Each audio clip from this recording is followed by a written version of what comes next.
जी अस्सलाम वालेकुम dear aspirant, hope so आप सब ठीक होंगे। CSS PMS इंसाइट्स में जो कि हमारी ऐसे के हवाले से जर्नी चल रही थी, तो उसको जो है ना हम देखते हैं। उसका लास्ट पार्ट है कंक्लूजन, और उससे पहले हमने क्या देखा था? बॉडी पैराग्राफ, इंट्रोडक्टरी पार्ट, ठीक है, फिर ट्रांजिटरी पार्ट। अब हम आ गए कंक्लूजन पे। पैराग्राफ क्या होता है, इसको कैसे लिखना है, अगर तो आपको नहीं पता है तो सबसे पहले जाकर CSS PMS insights with Misbah paragraph लिख देंगे तो आपके सामने वीडियो आ जाएगी। तो आपने सबसे पहले उसकी क्लैरिटी करनी है कि आपको समझ आ चुकी हुई है। उसके बाद जो है ना आप इस लास्ट पोर्शन की तरफ आएंगे जो कि कंक्लूजन है। देखें जी, इंट्रोडक्शन लिखा था हमने, जेनेरिक स्टेटमेंट से स्टार्ट किया था, फिर हमने अपना थीसिस स्टेटमेंट दिया था। इसके बाद हमने नेक पोर्शन जो कि हमारे आउटलाइन का था उसको हमने लिखा है, और उसके बाद हमने पूरे ऐसे की एलेबोरेशन की है। एलेबोरेशन के लिए हमने क्या किया है, सब हेडिंग्स उठाई हैं जो भी हमारे ऐसे का पार्ट था। कॉजेज़ फॉर एग्जांपल थी, तो वो 3 कॉजेज़ की हमने एक सेंटेंस बना के वहाँ पर लिख दी है, ठीक है। इसी तरीके से हम इम्पैक्ट्स की तरफ गए, 3 सब हेडिंग्स उठाई हैं, उनको फ्रेज़ की फॉर्म में कॉम्प्रिहेंसिव वे में एक सेंटेंस बनाकर लिख दिया हुआ है, ठीक है। पहले 3 उठाई हैं, उसको लिखा है, फिर नेक्स्ट जो है ना कनेक्टर के साथ उसको ऐड किया है, और 3 जो अगली थी ना सब हेडिंग्स उनको लिख दिया हुआ है। फिर हम जंप कर गए किसकी तरफ, अपने कंक्लूजन की तरफ, सॉरी, वे फॉरवर्ड की तरफ। वे फॉरवर्ड पर गए हैं तो फिर हमने उसके साथ भी वही वाला तरीका किया जो कि पहलों के साथ हम कर रहे थे, ठीक है। फिर कंक्लूजन और उसको एंड कर दिया हुआ। अब हम देखते हैं कि कंक्लूजन जो होता है ना, ऐसे का पार्ट आप उसको किस तरह से लिख सकते हैं, कैसे स्टार्ट करना है। कनेक्टर लगाने इन कंक्लूजन बहुत ज़रूरी है। इसकी वजह ये है कि एग्जामिनर को पता चले कि आप जो है ना एंड कर रहे हैं, और इन कंक्लूजन टू कंक्लूड ये 2 कनेक्टर यूज़ करने हैं। और ये क्यों कनेक्टर दोनों यूज़ कर सकते हैं, कोई और क्यों नहीं यूज़ कर सकते, तो फिर ये जो है ना आपको जब आप रेगुलर प्रैक्टिस कर रहे होंगे, टीचर्स के पास जाएंगे, तो टीचर आपको जो है ना ये लास्ट में क्लियर करेंगे कि इन कंक्लूजन टू कंक्लूड ये 2 वर्ड ही यूज़ करेंगे। आप पीछे जो जितने भी बॉडी पैराग्राफ लिखेंगे उसमें ये वाले वर्ड यूज़ नहीं करेंगे। ये सिर्फ आपके कंक्लूजन के लिए ही स्पेसिफिक हैं, कोई हार्ड एंड फास्ट रूल नहीं है, या आप यूँ समझ लें बस ये एक कंक्लूजन के लिए रख दिया हुआ है, ठीक है। इन कंक्लूजन टू कंक्लूड यूँ समझ लें कि आपको ने अगर ये लिख दिया ना कंक्लूजन में, तो आपका अब जो ऐसे है ना वो एंड की तरफ जा रहा है, ठीक है। और कंक्लूजन के लिए ही स्पेसिफाई कर दिया हुआ गया है। और अब यूँ समझे, यूँ कहें कि भाई हार्ड एंड फास्ट रूल है, वो ऐसी कोई बात नहीं है।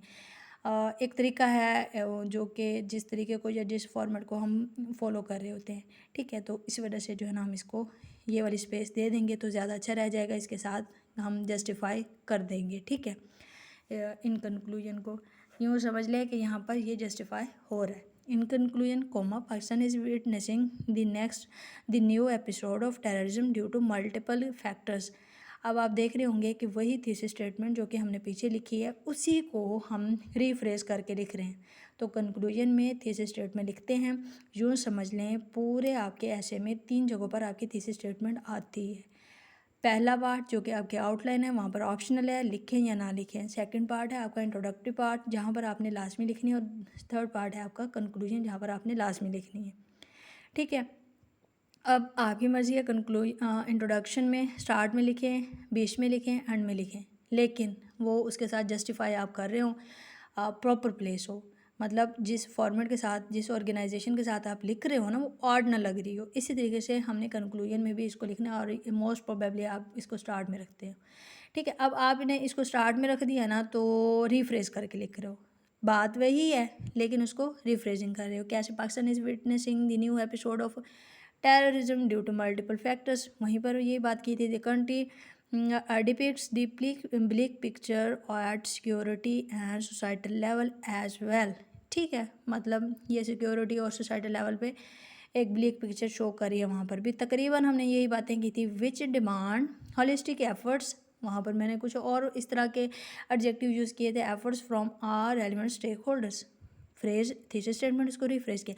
The recent wave of terrorism arrives due to myopic foreign policy of the country towards Afghan Taliban and unilateral abrogation of ceasefire agreement among others. अब मैंने क्या किया है, मैंने यहाँ पर वही तरीका आजमाया जो कि हमने क्या करना है आउटलाइन इंट्रोडक्शन के अंदर लिखते हुए। थीसिस स्टेटमेंट लिखना है। थीसिस स्टेटमेंट के बाद हमने क्या करना है, जो भी कॉजेज़ वगैरह कुछ भी दिया हुआ है उसको आपने 3 कॉजेज़ उठानी है और फ्रेज़ को जोड़ के आपने एक सेंटेंस बना देना है, ठीक है। नेक्स्ट देखें, among the in this backdrop it has posed some serious issues at security politico economic and societal levels which damage, जो कि डैमेज करते हैं this soft image of the country along with disturbing national integration. देखिए मैंने ना वही बातें की हैं, लेकिन थोड़ा सा क्या किया है, उनको किसी और वर्डिंग में लिख दिया हुआ है या सेम वर्डिंग में कभी लिख रही हूँ, कभी थोड़ा सा वर्डिंग चेंज करके, लेकिन बात का मकसद वही है। Therefore proactive measures should be taken, ठीक है, शुड टेकन या शुड बी टेकन ये अब आपकी मर्जी है, शुड बी टेकन ही आएगा, ये सही रह जाएगा। Should be taken in order to give greater relief of this country, ठीक है, इस कंट्री को ग्रेटर रिलीफ देने के लिए which face the sacrifices of more than 80,000 people, जो कि इतने लोगों का जो है ना बाहर उठा चुकी है, ठीक है। रिवैम्पिंग आप किस तरीके से हम दे सकते हैं, ये आप समझ लें कि मेरी ट्रांजिटरी लाइन थी, थोड़ी सी बड़ी थी लेकिन ट्रांजिटरी लाइन ही है। और देख लें कि मैंने ज़्यादा जो है ना यहाँ पर थोड़ा सा टाइम स्पेंड किया किसके ऊपर, वे फॉरवर्ड के ऊपर ज़्यादा की है, ठीक है, कंपैरेटिवली ज़्यादा की है।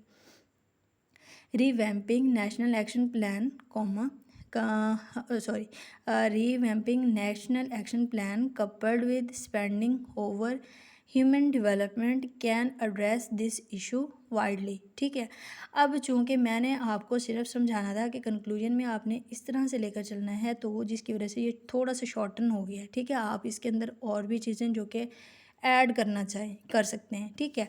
In this way the elusive dream of an integrated society can be seen, the elusive dream of an integrated society seen by Jinnah, हमारे जिन्ना ने जो कि ख्वाब देखा था, would get roots to come true on this planet. अब मैं कह रही हूँ, मैंने फिर से जो है ना एक कोटेशन या यूँ समझ लें एक रेफरेंस के ऊपर एंड करने की कोशिश की है, तो देख लें आप कैसे मैंने एक फॉर्मेट रखा है। इन कंक्लूजन कनेक्टर ऐड किया है और उसके बाद मैंने अपने थीसिस स्टेटमेंट को रीफ्रेश करके लिखा है और उसके बाद मैंने कॉजेज़ को लिखा है, 2 कॉजेज़ लिखनी, जस्ट मैंने 2 कॉजेज़ यहाँ पर लिखी हैं। आपने अपने तरीके को देखने के आप किस तरह से ज़्यादा सेटिस्फाइड हैं। कॉजेज़ लिखने के बाद मैं फ़ौरन ही कहाँ पर चली गई हूँ, उसके इम्पैक्ट्स की तरफ, फिर मैं चली गई हूँ सॉल्यूशन की तरफ। सॉल्यूशन लिखने के बाद मैंने क्या किया है, सॉल्यूशन मैंने यहाँ पर 2 ही लिखे हैं और सिर्फ आपका मकसद समझाना है कि आपने इस तरीके से लिखना है, ठीक है। चीज़ें बार बार रिपीट हो रही थी तो थोड़ा सा इस वजह से जो है ना मैंने इसको शॉर्ट ही कर दिया। और उसके बाद मैंने क्या किया, इसको एंड किया, ये एंड आपने लास्ट में देखना है। In this way the elusive dream of an integrated society seen by Jinnah would get roots to come true on this planet, ठीक हो गया। तो मैंने क्या किया, मैंने ये यूज़ करने के बाद जिन्ना का रेफरेंस देने के बाद मैंने इसको एंड कर दिया। तो यही चीज़ आप देख रहे थे जब हमने इंट्रोडक्शन लिखा था ना, इंट्रोडक्शन के लास्ट पार्ट में जो कि Antonio Guterres secretary general of the United nation, उसकी क्या देके हवाला देकर हमने उसको एंड किया था। और यहाँ पर हमने एक और रेफरेंस लिया है और कंक्लूड किया है और उसको मतलब एक ऑप्टिमिस्टिक व्यू देकर एग्जामिनर को एंड कर दिया हुआ है। तो आप लोगों ने भी ऐसे ही फॉलो करना है, कनेक्टर ऐड करना है, थीसिस स्टेटमेंट उसको रिफ्रेश करके लिखना है, जो भी आपके ऐसे आउटलाइन के पार्ट्स थे उसको थोड़ा थोड़ा करके यहाँ पर डिस्क्राइब कर देना है, या अगर आपने रिफ्रेश करके लिखेंगे वो भी आपकी मर्ज़ी है। उसके बाद आपने क्या करना है, उसको एक अच्छी सी स्टेटमेंट के ऊपर, कोई बुक का रेफरेंस हो सकता है, कोई कोटेशन हो सकती है, कोई फिलोसफी हो सकती है, कुछ भी हो सकता है जो कि मोस्ट रेलिवेंट हो। ऐसे नहीं है कि डेविएट कर जाए टॉपिक से, रेलिवेंट हो आप उसको लिख कर क्या कर देंगे, टॉपिक को एंड कर देंगे। आपका कंक्लूजन कभी फेल नहीं होगा। होप सो मैंने आपको सारी बातें समझा दी हैं, ठीक है। अपना ख्याल रखिए, अल्लाह हाफिज़।